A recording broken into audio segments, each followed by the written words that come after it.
မနက်အစာမစားပဲတဲ့108 115စားပြီး2နာရီဆိုရင်150 199တဲ့ရှိရင်ဆေးတောက်เสียမလိုဘူးလားတဲ့ဒါကိုမေးထားတာပေါ့နော်အဲ့ဒါကိုကြတော့ pre diabetic လို့ခေါ်တယ် pre diabetic ဆိုတာကျတော့အကျိုးစီးကျိုကာလသူကစီးကျိုတော့မဟုတ်သေးဘူးဒါပေမဲ့လို့တာမန်လူလည်းမဟုတ်သေးဘူးသူကမီးစိမ်းလည်းမဟုတ်ဘူးမီးနီလည်းမဟုတ်မီးဝါပေါ့နော်ဒီ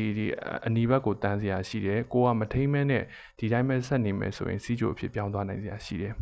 အဲ့တော့ဆေးတောက်စရာလိုချောင်းမလိုချောင်းကျွန်တော်ရှင်းပြမယ်ပေါ့နော်အဲ့တော့ pre diabetic လို့ဘယ်ချိန်မှာသတ်မှတ်လဲစီးကျိုအကျိုးကာလဘယ်ချိန်သတ်မှတ်လဲဆိုရင်မနက်ခင်းဖောက်လိုက်တယ်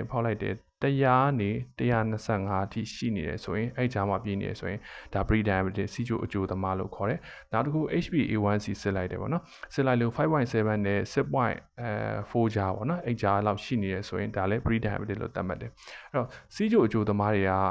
ပြောရရင်စီးကျိုအစစ်မဟုတ်သေးတဲ့အတွက်စီးတော့တောက်เสีย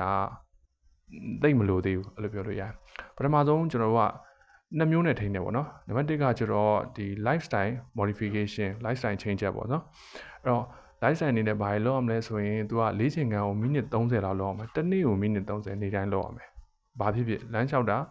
gym ဆော့တာတခုခု shadow boxing ဟိုယောက်ျားလေးဆို shadow boxing လုပ်တာအဲ့လိုမျိုးပေါ့နော် exercise တေးသေးချာချာလေးလုပ်ရမယ်အဲ့ဒါဆိုရင်ခန္ဓာကိုယ်ရဲ့ဆဲတွေကပြန်ပြီးကျန်းမာလာပြီးတော့ तू ကဒီတခြားဓာတ်တွေကိုပြန်ပြီးယူသုံးလိုက်မယ်အဲ့ဒါဆိုရင်တခြားဓာတ်ပြုတ်ကျသွားလိမ့်မယ်ပေါ့နော်အဲ့ဒါလုံးမယ်ဒုတိယတစ်ခုကကျတော့ဒီ